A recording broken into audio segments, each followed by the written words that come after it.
SER Podcast.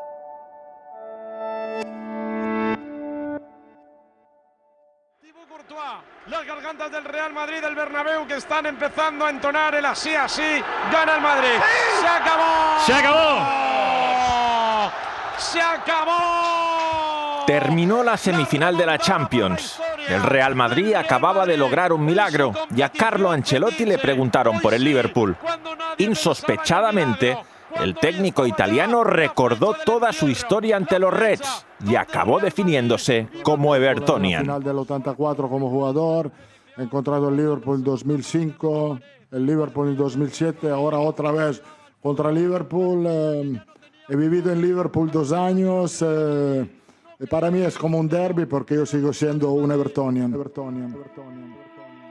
Y nos parece fantástico que Carlo quiera convertir la final de París en un derbi del Merseyside, porque de esta manera nos brinda una magnífica oportunidad para hablar de una de las rivalidades más especiales del fútbol inglés. Ninguna ciudad acumula tantos títulos de la liga inglesa como Liverpool, aunque esta temporada Manchester tiene la oportunidad de empatar en una estadística que una vez más muestra la preponderancia de los equipos del noroeste del país. Esto es Axel Road.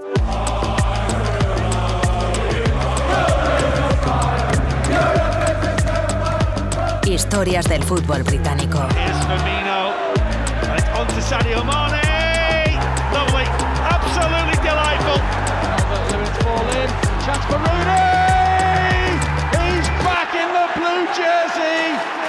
El Liverpool y el Everton nacieron de la misma matriz. Discrepancias políticas y comerciales en la junta directiva provocaron una escisión que dividió en dos el corazón futbolístico de la ciudad. Y desde entonces, aunque el mundo tenga muy claro cuál de los dos es más grande, en la propia urbe el equilibrio entre el azul y el rojo no se altera con el paso de los años. But the enthusiasm at Anfield as battle commenced on the giant screens was as electric as at Goodison Park, where 22 men were battling for a place in the 6th round. Los títulos del conjunto de Anfield generan ansiedad y urgencias históricas en Goodison, y los derbis entre ambos son quizá, ambientalmente, los partidos más bonitos del año en Inglaterra. Episodio 7. Ancelotti contra el Liverpool.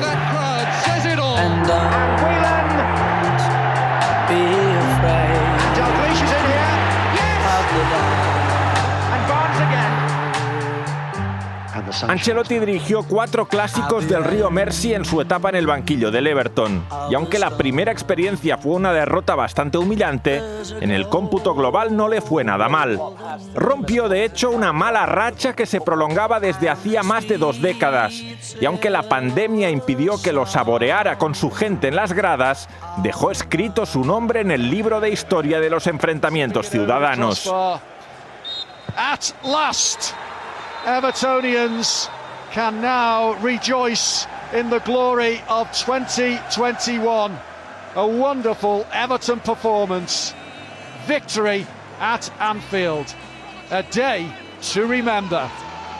Liverpool 0, Everton 2. Pero lo que más llama la atención es que la de París vaya a ser la 4ª vez en la que el Liverpool se cruce con Ancelotti en una final de la Copa de Europa.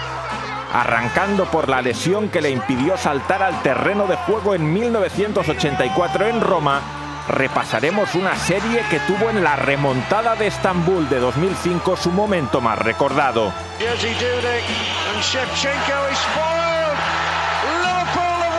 La venganza de Atenas, 2 años después, le permitió a Carleto dejar de ver a los Reds como una bestia negra permanente. Y ahora se citan otra vez, como en una especie de remake esperado por todos los fans. Como si se tratara de un combate final destinado a determinar el desenlace de una saga legendaria.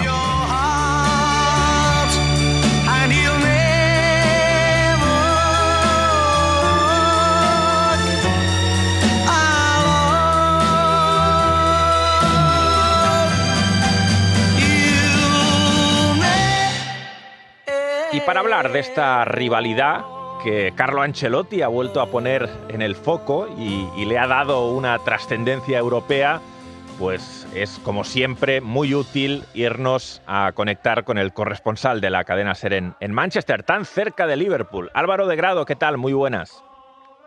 Hola, muy buenas. A menos de una hora de Liverpool, durante muchísimos años. De hecho, yo cuando he visitado Manchester, cuando te he visitado a ti o cuando he estado otras veces, a menudo incluso he volado al aeropuerto de Liverpool. Esto lo hace mucha gente, ¿no? Lo de usar indistintamente los dos aeropuertos para ir a cualquiera de las dos ciudades dependiendo de los horarios que mejor les vienen, ¿no? Efectivamente, porque ambos están fuera de las ciudades, lógicamente, y el trayecto es lo suficientemente corto como para que te sirva de comodín, de aeropuerto comodín, en el caso de que los vuelos estén totalmente vendidos para uno de los dos. Así que sí, muy recurrente, además, es ir a Liverpool siempre que viene alguien a visitar Manchester, porque es un viaje, ya te digo, en tren, menos de una hora, bastante a mano y por supuesto, económico. Yo diría que es más bonita Liverpool que Manchester.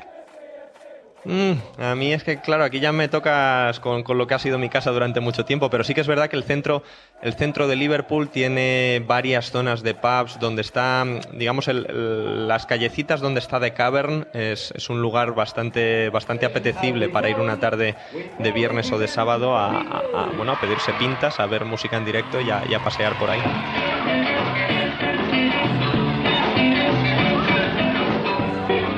Y el puerto, que eso no lo tiene Manchester. Thousands of dock workers are arriving. In port, there are nearly 90 ships waiting to be loaded or unloaded. Every day, 15 or 20 ships arrive with cargo. Albert Dock es muy bonito, que por cierto, en esa zona del muelle es donde el Everton tiene proyectado construir el nuevo estadio, ¿no?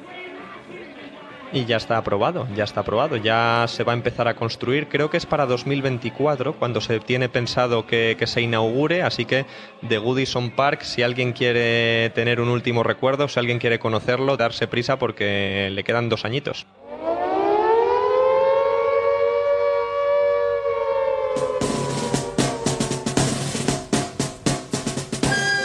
De hecho, Goodison es uno de los estadios con más historia del fútbol inglés. Ahí se disputaron partidos inolvidables en el Mundial del 66, el Mundial que gana Inglaterra, algunos partidos de leyenda.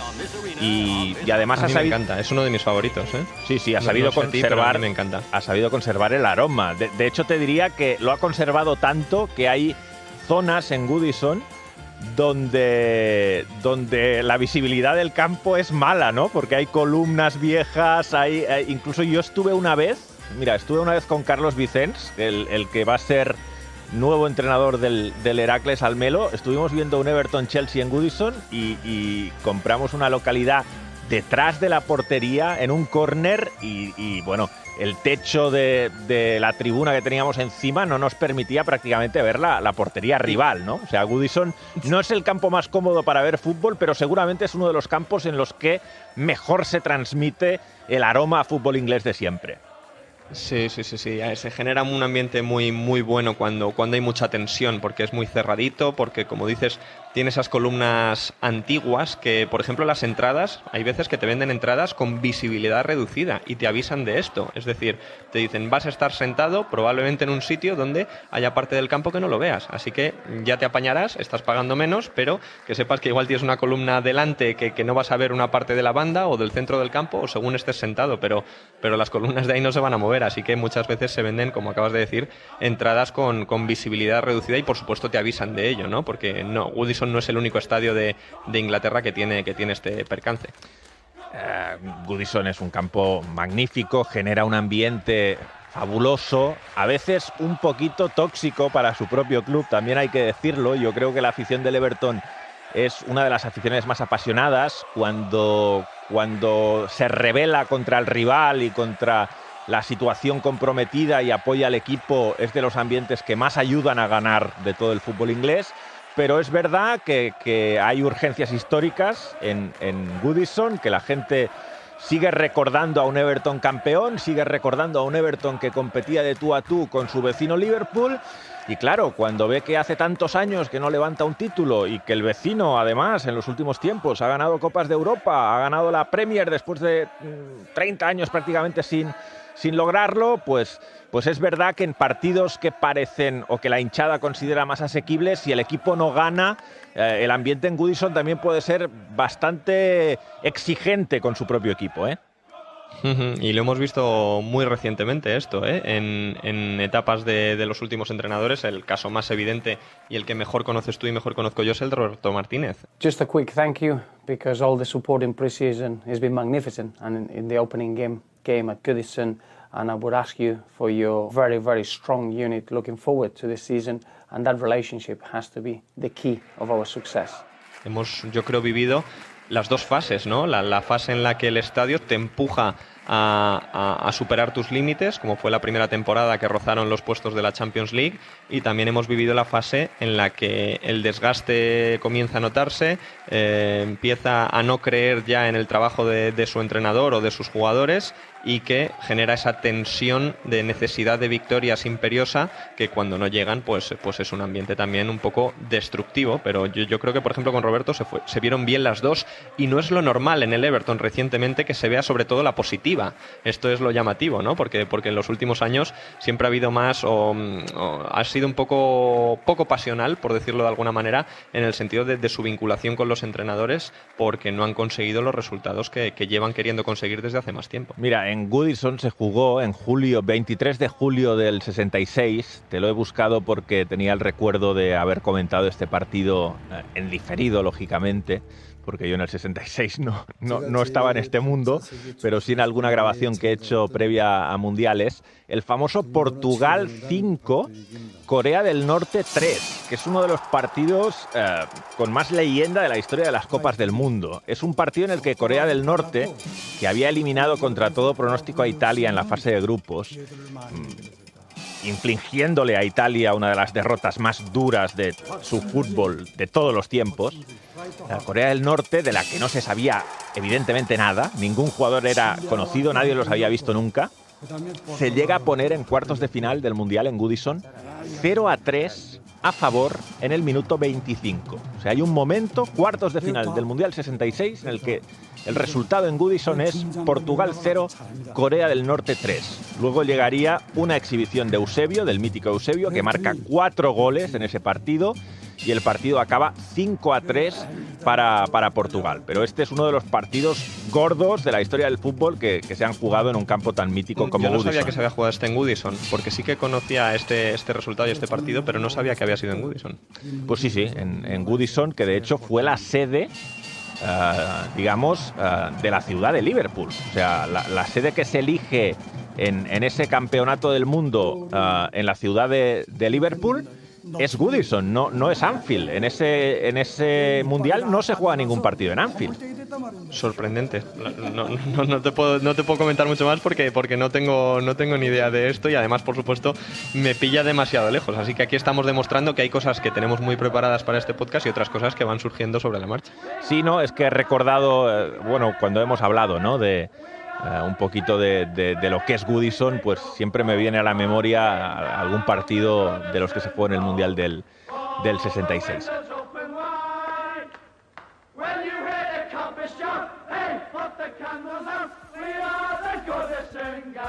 En cualquier caso, decía yo en la introducción, Álvaro, que Liverpool es la ciudad con más títulos de Premier, aunque esto puede quedar empatado este año, porque Liverpool suma 28 títulos de Premier League, los 19 del Liverpool más los 9 del Everton.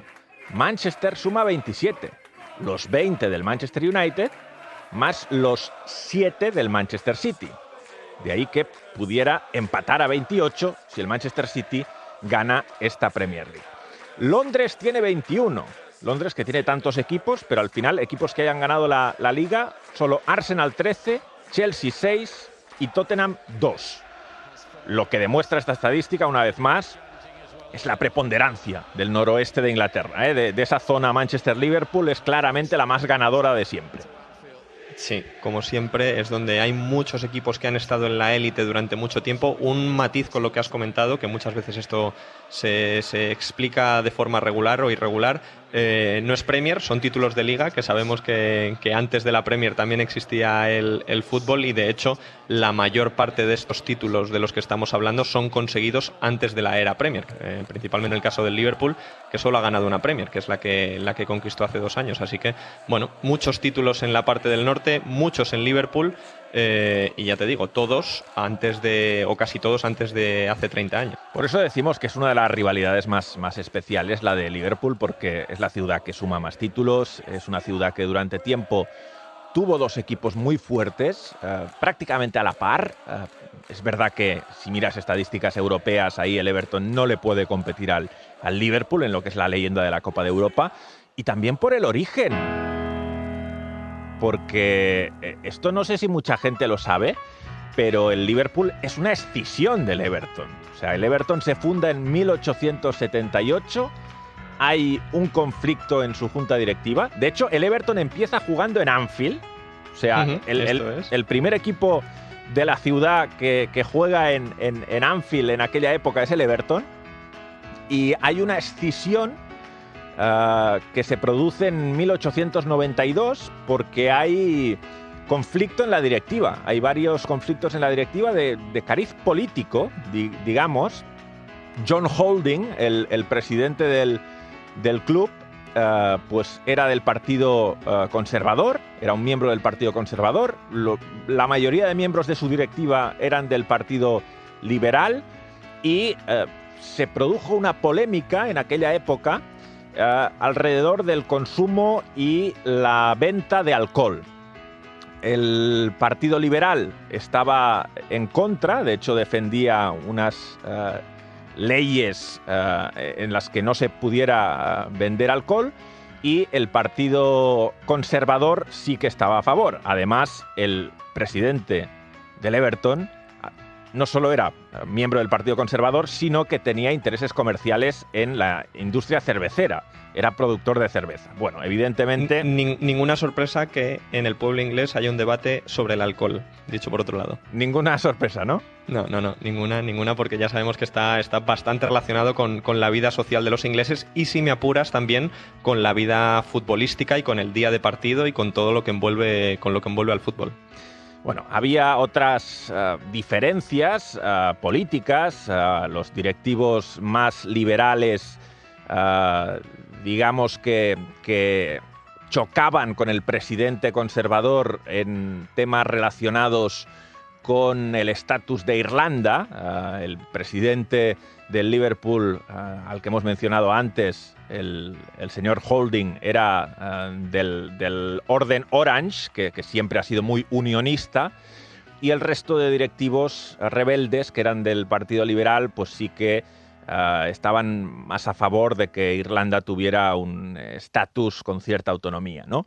En esa cuestión política que tanta importancia tiene, de hecho, a la hora de identificar afecciones y comunidades en el fútbol británico, ¿no? Lo hemos visto muchas veces en Escocia. Es verdad que aquel conflicto fundacional no se ha trasladado a lo contemporáneo. No podemos decir ahora mismo que entre Everton y Liverpool haya un equipo unionista y uno que no lo sea, y uno republicano, digamos. Pero sí que en los inicios era uno de los factores que provocaron esa escisión. Y bueno, lo que hizo el señor presidente del Everton, el señor Holding, fue en 1892 comprar unos terrenos, y lo que hicieron los directivos rebeldes del Everton, que no estaban de acuerdo con el señor Holding, fue comprar unos terrenos en Goodison Park y allí construir el nuevo estadio, y de esta manera marcharse con el club, con el Everton, a Goodison. Y Holding, que se quedó sin club, se quedó en Anfield y creó un nuevo club que fue el Liverpool Football Club para empezar a jugar en Anfield y proteger, digamos, sus intereses políticos y comerciales. Por lo tanto, ligados desde el inicio, Liverpool y Everton. No, o sea, estamos hablando de que vienen de la misma matriz, Liverpool y Everton. Y ligados también por un parque, el parque Stanley Park, que genera esa imagen tan conocida siempre de unión prácticamente entre los dos estadios, porque solo los separa 1 kilómetro de césped, 1 kilómetro que se puede hacer perfectamente paseando, que se puede atravesar por el medio y que va desde Anfield hasta Goodison Park, que ya hemos hablado aquí en algún momento, estadios que están cerca unos de los otros, y en este caso es una foto muy muy conocida para todos los aficionados del fútbol.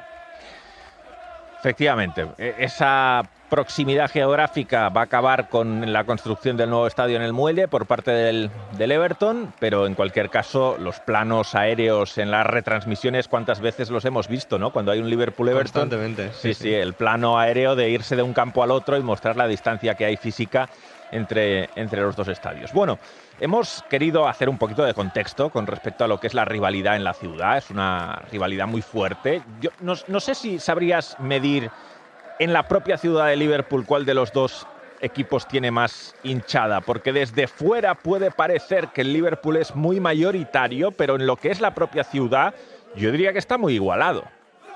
Sí, yo no te lo sabría medir. Primero porque no he vivido el suficientemente tiempo allí ni he preguntado a tantas personas como para saberlo.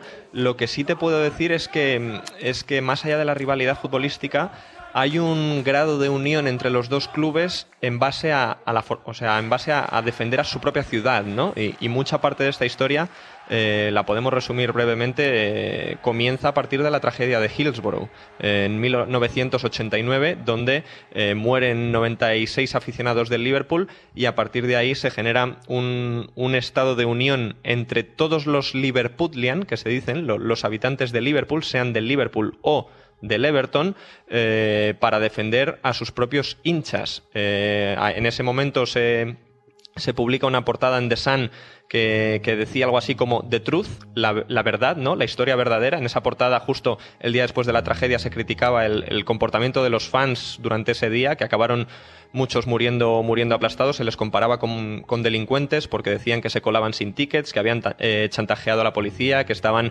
orinando en algunos de sus sombreros, y lo que se hizo a partir de ese momento para defender al hincha inglés de Liverpool fue un boicot espectacular a la venta de periódicos de The Sun, una campaña que incluso fue promovida por el alcalde de Liverpool, para que nos hagamos una idea.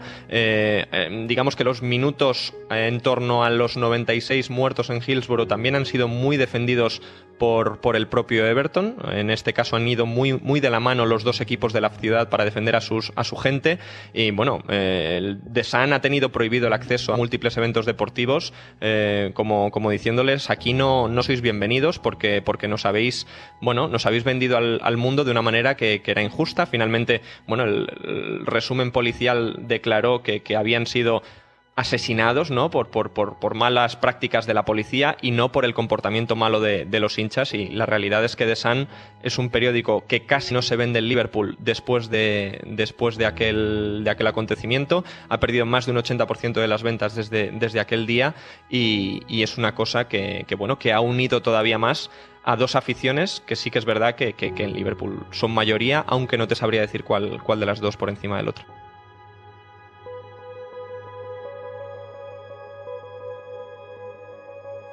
Bueno, hemos querido hacer contexto de la rivalidad, de esa rivalidad de la que habló Carlo Ancelotti, definiéndose como Evertonian nada más acabar el partido contra el Manchester City en semifinales de la Champions League. Ahora nos centramos en ese tiempo que estuvo Carlo Ancelotti en Liverpool como técnico del Everton. Él llega en diciembre del 19 y se marcha en verano del 21. Cuando llega Ancelotti, el Liverpool hace pocos meses que se ha proclamado campeón de Europa. De hecho, es vigente campeón de Europa. Y de hecho, Ancelotti llega a mitad de temporada de la Liga que acabaría ganando el Liverpool, rompiendo esa racha de prácticamente 3 décadas sin títulos de Liga en Inglaterra. Por lo tanto, Ancelotti se encuentra con un momento duro en el Everton, ¿no? Por la comparación con el rival y también porque había mucha inestabilidad en el club, mucho cambio de entrenador, no acababan de encontrar el rumbo en el Everton. Not the right idea to say we have to bring here superstar. We have to bring here good players that can be superstar in the future. And to grow with the team and to grow with the club. Sí, bueno, todos los entrenadores anteriores no habían conseguido cumplir con las expectativas de volver a jugar competiciones europeas con regularidad. Siempre se quedaban por detrás de lo que es el famoso Big Six. Habían hecho fichajes bastante caros en los últimos años y no lo habían conseguido, y además justo se daba la situación de que el Liverpool había vuelto, de que el Liverpool ya era el equipo que iba en dirección a ganar la Premier. Es una Premier que ganan después del confinamiento, pero que la sentencian mucho antes, de que se detenga el fútbol por la pandemia, y justo poco después de que llegue Ancelotti sucede el partido que yo creo que tenemos que comentar ahora mismo, porque el Liverpool, como dices, el año anterior gana la Champions, tiene que jugar el Mundial de Clubes en el mes de diciembre, luego además del Mundial de Clubes está el periodo ya navideño que tantos partidos tiene en la Premier League,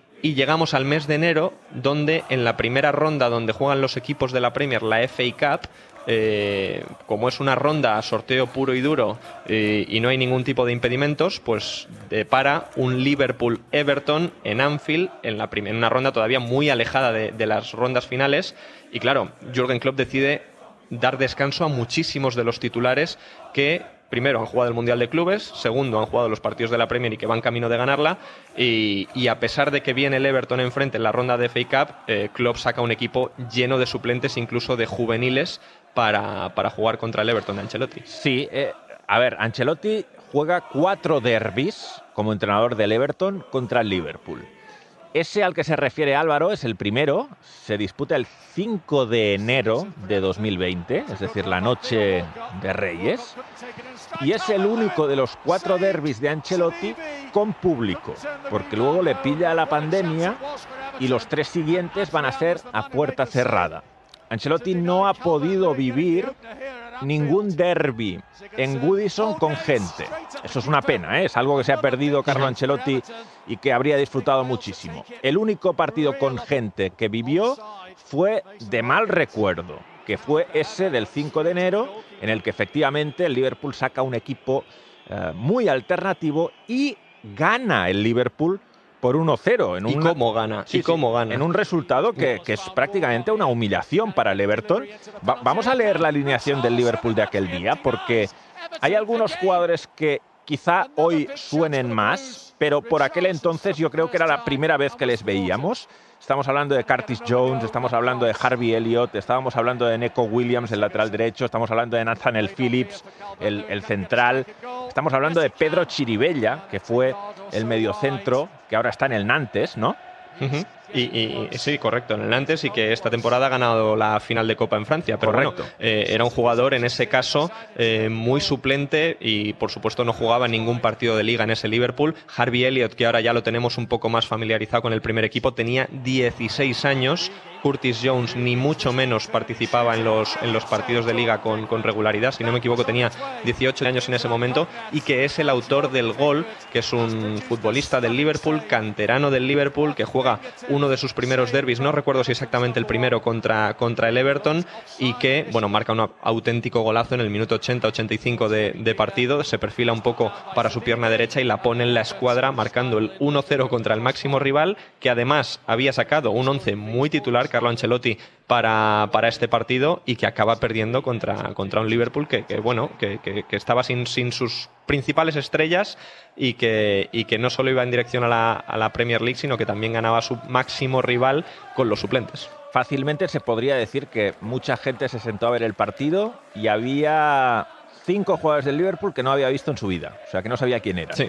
La alineación del Liverpool aquel día es Adrián San Miguel en la portería, Neco Williams lateral derecho, Nathaniel Phillips y Joe Gómez centrales, James Milner lateral izquierdo, Pedro Chiribella mediocentro, Curtis Jones y Adam Lallana interiores, Harvey Elliott, Divock Origi en bandas y Minamino como delantero centro. Así salió el Liverpool contra un Everton que en cambio saca un equipo repleto de jugadores consolidados. Jordan Pickford en la portería, Seamus Coleman, Yerry Mina, y Mason Holgate son los tres centrales, Djibril Sidibé, el ex del Mónaco, en el lateral derecho, Lucas Digne en el lateral izquierdo, Morgan Schneiderlin, ex Manchester United, y Gylfi Sigurdsson en el doble pivote, Theo Walcott, Richard Leeson en las bandas y Dominic Calvert-Lewin como 9 principal. Yo creo que ese día, viendo los 11, todos dábamos al Everton por favorito y creíamos que iba a romper una racha de no ganar en Anfield desde 1999.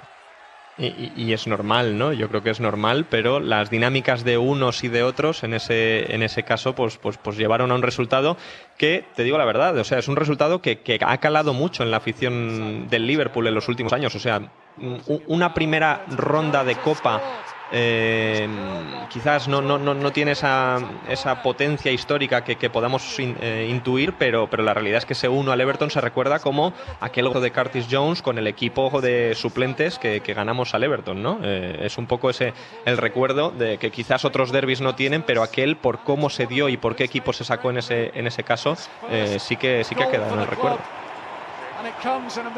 Vamos a hablar de los otros partidos que jugó Ancelotti, que dirigió Ancelotti como técnico del Everton ante el Liverpool. De esos 4 nos vamos a detener en el primero y en el último. El primero lo acabamos de hacer. El segundo y el tercero son empates, son partidos de liga en Goodison ambos, uno de la Premier 19-20 y el otro ya de la siguiente, de la 20-21, ambos a puerta cerrada. En el primero empate a 0 y en el segundo empate a 2. Y sí que quiero hablar un poquito más del cuarto y último derbi del Mersey que disputa Ancelotti, que es en esa Premier League 2021 y que también es sin público, pero que le da una victoria histórica al Everton. El Everton gana 0-2 con goles de Richarlison a pase de James Rodríguez, que le mete un muy buen balón, un muy buen pase interior para dejarlo solo, y de Gylfi Sigurdsson de penalti. Es el 20 de febrero de 2021. Insisto, puerta cerrada, sin hinchas, pero en Anfield.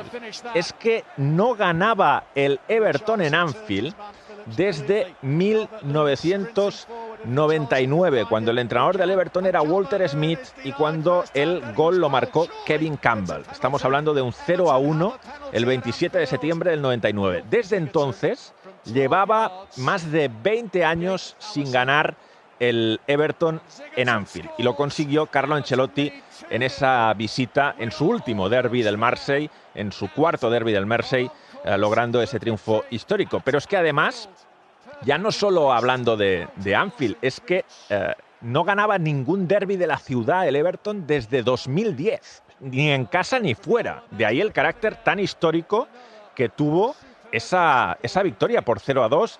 Le faltó la gente, es evidente, le faltó la gente para darle todavía más valor y más sabor, pero estamos hablando de un triunfo que seguro que para Ancelotti fue muy importante. Sí, y que aún así hay que contextualizar mucho. El Liverpool en ese momento, en el invierno de 2021, es el momento en el que comienza a tener una plaga de lesiones ya sin Van Dijk, que se había lesionado en el partido de ida, en la línea defensiva. Ese partido el Liverpool lo juega con Jordan Henderson de central junto a Ozan Kabak, que es el futbolista joven que había llegado en el mercado invernal porque no tenía centrales Jürgen Klopp, porque estaba lesionado Matip, porque estaba lesionado Van Dijk, como hemos dicho, y porque Joe Gómez tampoco estaba, si no me equivoco. Entonces, bueno, el Liverpool en ese momento es cuando pierde definitivamente la Premier, acumula una racha de 8 partidos sin ganar en Anfield, que no solo pierde contra el Everton, pierde por supuesto contra el Manchester City, pierde contra el Leicester, pierde incluso contra equipos de abajo como el Fulham o el Brighton en Anfield, metiendo prácticamente ningún gol. Creo que son 2 goles a favor en 8 partidos de Liga, y que por supuesto uno de ellos coincide con este derbi de Liverpool, que pierde también contra el Everton, que pierde de forma justa además, pero bueno, que era un Liverpool también muy tocado en su plantilla. De hecho era séptimo en ese momento en la clasificación, mientras que el Everton era sexto y tenía las esperanzas de poder entrar por fin en competición europea con Carlo Ancelotti, algo que finalmente no sucedió. Pues así fue, el cuarto derbi del Mersey para Carlo Ancelotti, la única victoria. Al final el balance no es malo, es una derrota, no. 2 empates, una victoria. O sea, y visto así, además la derrota es en FA Cup, con lo cual, bueno, no sé si dolió más o menos, pero bueno, el balance estadísticamente no es malo. De hecho, puede decir Ancelotti que en Premier League nunca ha perdido contra el Liverpool. Bien, decía Carlo Ancelotti, antes de centrarnos en la carrera anterior de Carlo Ancelotti contra el Liverpool, te quería hacer un par de preguntas. La primera es si, visto con perspectiva, se puede valorar como positiva la estadía de Ancelotti en Goodison. Lo digo porque cuando estaba allí, pues como a todos los entrenadores del Everton se les pedía más, pero visto ahora cómo está el Everton, hay quien dice, oye, pues no estaba tan mal lo que estaba haciendo Carlo Ancelotti antes de que lo fichara el Real Madrid. No estaba tan mal, pero si volvemos a mirar solo la estadística, los 2 años o el año y medio que hace Ancelotti en el Everton, el primero acaba en la 12ª posición y la segunda temporada con fichajes con su santo y seña como James Rodríguez, como Alan, además llega por ejemplo Doucouré, Ben Godfrey, son futbolistas que ya llegan con su firma, digamos, acaba el Everton 10º. Es que estamos hablando de que ganan al Liverpool, están pensando en acabar en posiciones de Europa y acaban 10º. Empiezan muy bien la temporada, son cuartos de hecho en el parón invernal, pero al final se quedan a 3 puntos de competiciones europeas. Yo creo que sí que es verdad que daba una cierta estabilidad, una cierta garantía de no verse en problemas como se han visto esta temporada en el Everton, pero no dio ese plus que yo creo que sí que esperaban cuando Ancelotti llega al banquillo. De hecho, si lo miramos también con respecto a su carrera, que era un equipo yo creo de nivel inferior, el Everton es el peor registro de victorias que tiene Ancelotti en su carrera si quitamos su primer trabajo con la Reggiana, que desconozco qué división era en Italia, pero tiene el 46% de victorias con el Everton. Es peor que cuando empezó en el Parma, que tenía un 48%, y peor también que en su etapa en el Nápoles, que son los siguientes peores. Así que, bueno, yo no diría que cumplió con las expectativas, ni mucho menos. De hecho, yo creo que estuvo por debajo del nivel. Y salvo esa oportunidad inesperada, que es como él la definió, la llegada al banquillo del Real Madrid, por la cual canceló su contrato con el Everton, salvo esa oportunidad inesperada, Ancelotti estaba, digamos, ya confirmándose como un entrenador del siguiente escalón, ¿no? Bueno, de ese escalón en el que ya no compites por los títulos. Te lo he mirado, ¿eh? En la Reggiana es Serie B y consigue el ascenso. O sea, el debut de Ancelotti como técnico en Reggiana es en Serie B y logra subir a Serie A en la 95-96.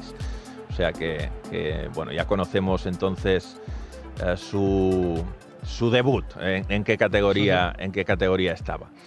Bueno, te iba a decir, Álvaro, que ya que Ancelotti en esa declaración habló de que se ha encontrado con el Liverpool en 3 finales de Copa de Europa, esto es muy curioso, ¿eh? Que una persona se encuentre 4 veces contra el mismo rival en una final de Copa de Europa. Es lo que le va a pasar a Carlo Ancelotti. Eso también, si lo miras de otra manera, engrandece mucho su figura, ¿no? Porque quiere decir que has estado muchas veces en la final, más allá de la mala suerte o buena en según qué casos, pero quiere decir que has estado ahí, con lo cual no todo el mundo puede decir lo mismo. Es verdad que la primera tiene un asterisco porque se la pierde por lesión. Peggio a Carlo Ancelotti, che si fa male ad un ginocchio nei primi minuti di Roma-Fiorentina.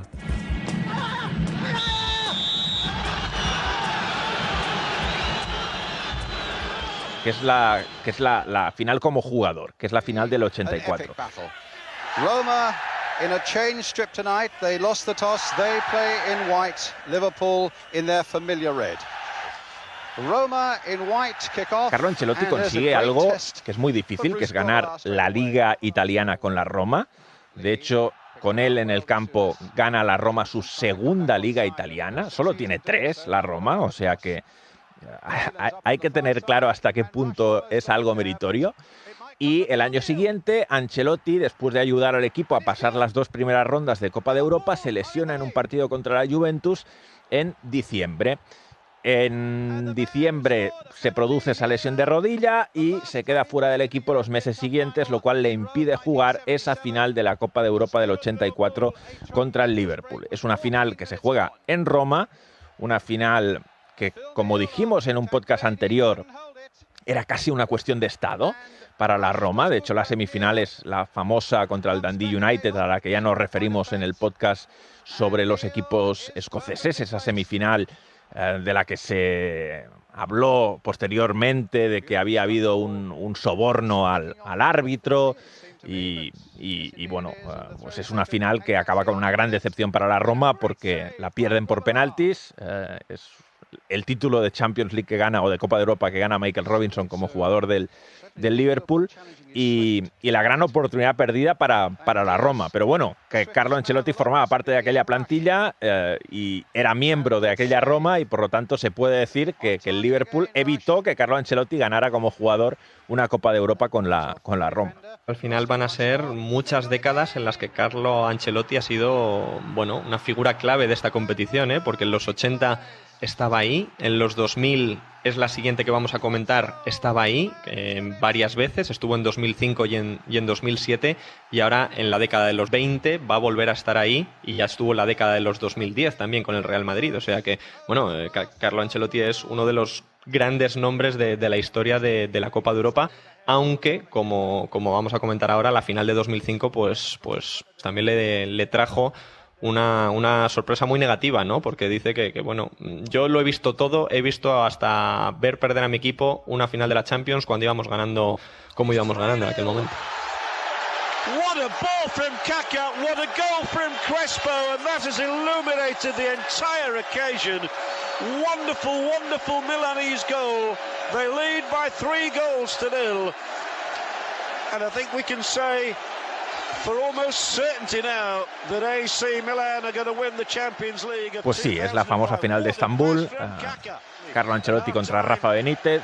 El Milan que se pone 3-0 arriba antes del descanso, y la gran remontada del Liverpool en un partido que encumbra tácticamente a Rafa Benítez. Benítez hace un cambio táctico.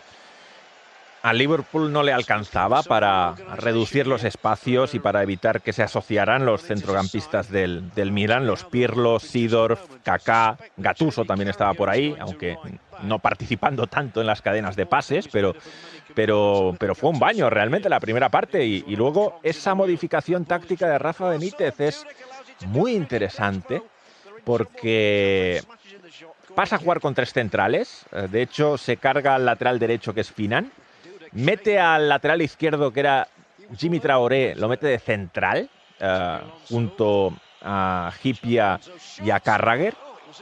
Le da toda la banda izquierda a Jon Arne Riise, que en la primera parte había jugado por delante del lateral, y convierte a Schmeichel en carrilero derecho. Luego en la prórroga lo volvería a modificar metiendo a Gerrard de carrilero derecho para parar a Serginho en el momento en el que el Milan también pasa a jugar con 3 centrales y le mete una amenaza en ese costado con Serginho sobre Schmeichel. La reacción de Benítez es meter a Steven Gerrard de lateral derecho, dejar su posición. Una de las imágenes que más se recuerda en esa final.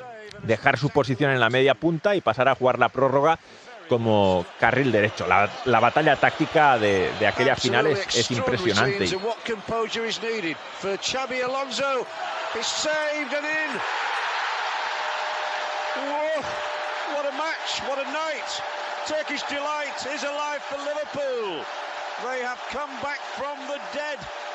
Sin embargo, es curioso porque el Liverpool consigue empatarlo viniendo del 3-0 y sin embargo no acaba sacando ventaja de esa inercia en la prórroga. Cualquiera diría, bueno, el golpe psicológico es tan fuerte que el Liverpool estaba predestinado a aprovecharlo y ganar en la prórroga, y sin embargo el Milan logra rehacerse en la prórroga. Incluso hay momentos de agobio para el Liverpool, que está a punto de no lograr llegar a los penaltis. Es que yo creo que esta final hay muchos capítulos por los que se recuerda, pero vamos, uno de ellos es clarísimamente Jerzy Dudek, el portero del Liverpool, que en la prórroga y también durante el partido, sobre todo en la prórroga, ejecuta la que para él es la mejor parada de su vida, minuto 117, a Andrei Shevchenko.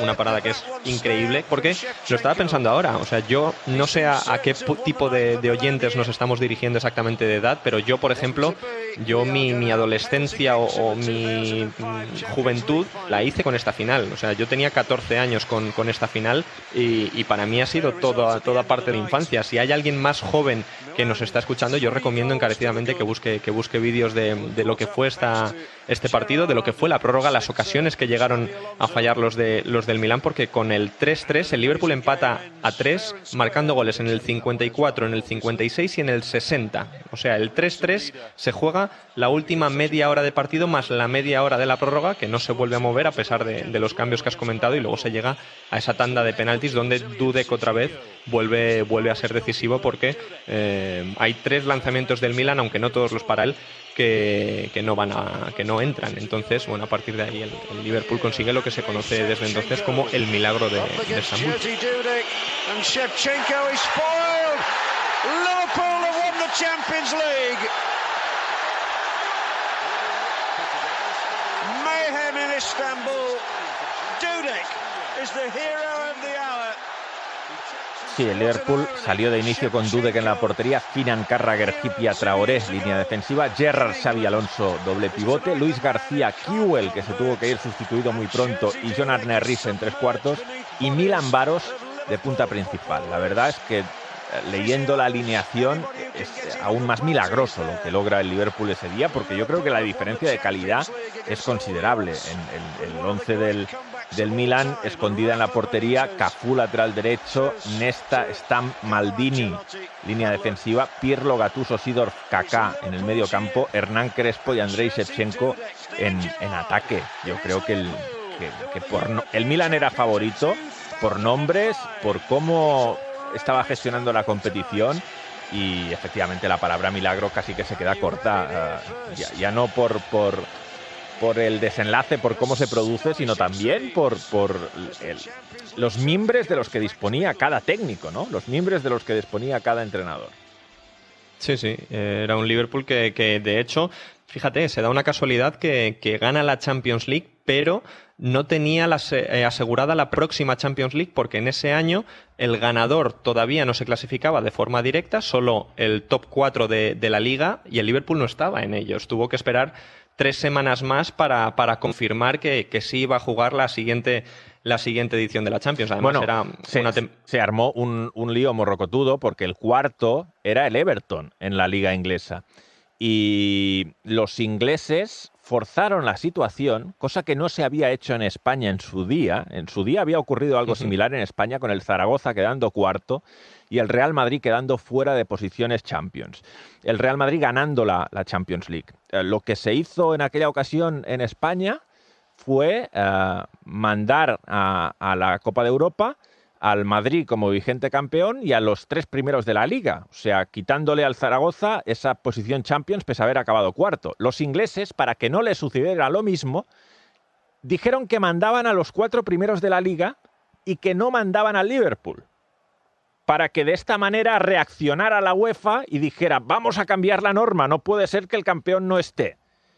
Y así consiguieron llevar a 5. De hecho, el Liverpool empezó desde la primera previa. Recuerdo que jugó la primera previa contra el TNS, que es un equipo de Gales, el campeón de Gales. Pues jugó contra ellos la primera ronda previa. O sea, que fue una historia en la que los ingleses jugaron muy bien sus cartas, consiguieron un cambio de normativa y consiguieron tener a 5 equipos, aunque luego el Everton perdió en la ronda previa ante el Villarreal y no se metió en fase de grupos. Pero fue bueno, un verano de mucha tensión y bueno, pues evidentemente la gente del Zaragoza, viéndolo desde España, pensando: ¿y por qué con nosotros no se optó por la misma solución, ¿no? Sí, y luego si quieres, por acabar de darle contexto a esta final, porque claro, Ancelotti es el protagonista por un lado, pero el Liverpool, que va a ser el que juegue la final este año, en esa temporada 2005 también dio muestras de su grandeza, porque sí, llega a la final y la gana como la gana, y es lo que ha quedado en la memoria, pero el Liverpool pasa la fase de grupos, una remontada final contra el Olympiacos, iban 1-1 y tenían que ganar por más de 1 contra los griegos en Anfield, y hay un gol muy famoso de Steven Gerrard desde fuera del área en Anfield que clasifica al Liverpool para las rondas eliminatorias. Luego en las semifinales ganan al Chelsea, al gran Chelsea de Mourinho, con un gol fantasma de Luis García, que todavía muchos dicen que nunca entró, que es un gol también icónico de esa temporada del Liverpool. Y finalmente, como decimos, la final de 2005, que cuando se acaba es cuando Gerrard comunica que se queda en el Liverpool. En ese momento, Steven Gerrard, gran leyenda de Liverpool, estaba sopesando su marcha al Chelsea. Dice, ¿cómo me voy a ir después de lo que acaba de pasar? No de su boca, pero bueno, deja claro que quiere seguir siendo capitán y estandarte de este club.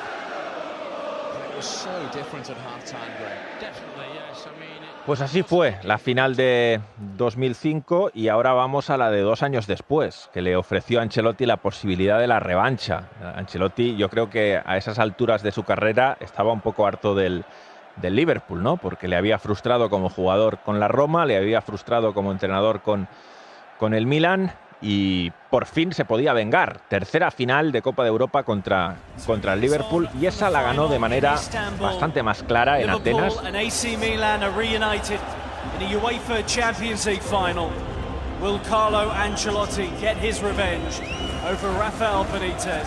Yo esa final la vi in situ, me enviaron de Radio Marca al Estadio Olímpico de Atenas.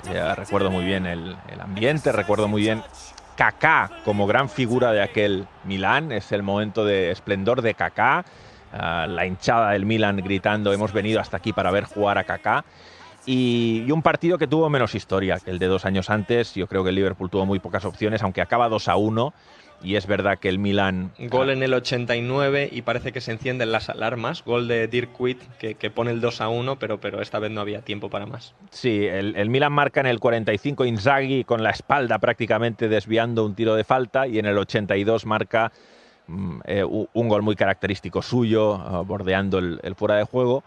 Y luego en el 89 le pone algo de emoción para el descuento Dirk Kuyt. Pero es un partido en el que recuerdo que el Milán lo tuvo bastante controlado. Alineaciones de aquel día.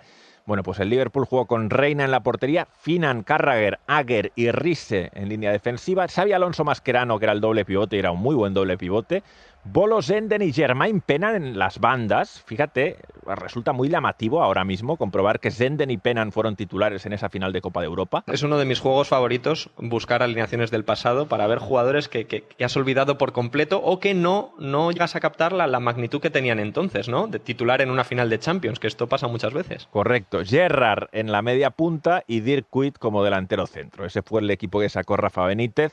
Ancelotti formó con Dida en la portería, Massimo Odo lateral derecho, Nesta Maldini pareja de centrales, Jan Kulowski lateral izquierdo, Ambrosini, Pirlo, Gattuso y Seedorf en el medio campo, con Kaká de media punta e Inzaghi de 9. Digamos que con respecto a la final de 2 años antes, aquí Ancelotti refuerza más el centro del campo. En aquella final jugó con un rombo en el que Kaká era la media punta y arriba jugaban Shevchenko y Crespo, y aquí, sin embargo, juega con 4 por detrás de Kaká. Kaká es el segundo punta en esta final, con un único delantero por delante, que es Filippo Inzaghi. Es la variación táctica que hace Carlo Ancelotti, entendiendo seguramente que la gran fortaleza de ese Liverpool era su zona central con Alonso, Mascherano y Gerrard, y quiere numéricamente que no le superen en ese mediocampo, y ahí por fin se venga Ancelotti del Liverpool. A miracle in Istanbul, but no miracle in Athens tonight for Liverpool.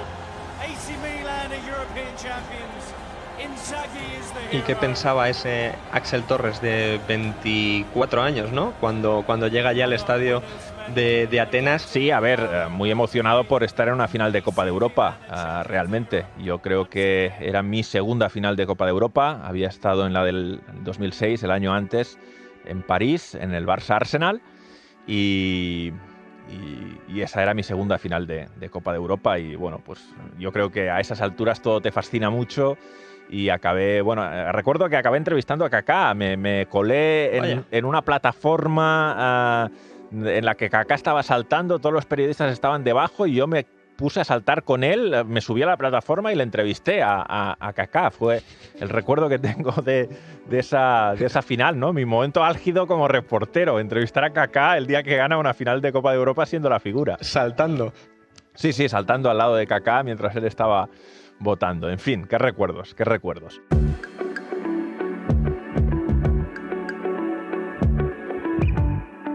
Bueno, pues hemos hecho un repaso de de todo lo que Ancelotti comentó el otro día, que yo creo que cuando le escuché la frase dije, esto da para un podcast, ¿no? La historia de Ancelotti contra el Liverpool. Bueno, queda una página por escribir, que es esa final de Champions League que se va a disputar en París. Gracias, Álvaro, por habernos acompañado y te esperamos en un siguiente podcast. Ha sido un placer. Hasta la próxima. Y un abrazo a todos. Aquí seguimos en Axel Road. Axel Road es una producción de Ser Podcast, con la dirección de Axel Torres, el guión y la presentación de Axel Torres y Álvaro de Grado. Realización y diseño sonoro, Javier López y Roberto García. Cadena Ser. La radio.